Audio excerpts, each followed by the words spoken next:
Hello again. This time what we're going to do, we're going to go over some ground fighting. Or we're going to go some actual real fighting on the street. So if you're on the street, you could run into some big guys, some small guys. So I'm going to do whatever it takes to win the fight.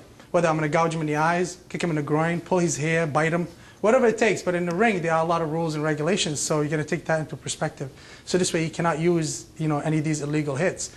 But on the street, I am going to use whatever it takes again. But especially when you run into a big guy like this guy here. Holy cow. So you can see the size of this guy here. So I'm not going to use actual ground fighting. Nothing's going to work against this guy. I mean, you could try. Good luck to you taking him down, 275 pounds. If I'm going to go down on the ground with him, I'll guarantee you I'm not going to win the fight. Unless I'm going to go really dirty with him. And, better yet, he knows martial arts, so that might not work, in my favor. So I got to use whatever it takes to win against this dude. His name is Paul, by the way. Okay, so here's what we're going to do. I'm going to use my friend Paul and student, but I actually take a lot of stuff from him, so he teaches me a lot of actual street fighting, and I'm very honored to work with him today.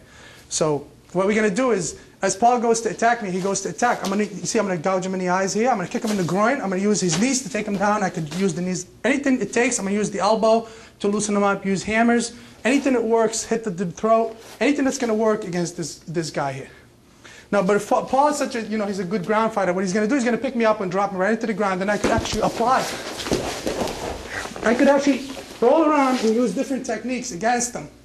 Anything, you can see I used the back of my head to wrap him up and wrap the elbow here. And I could actually use the groin to loosen him up, because I ain't going to keep him down on the ground too long.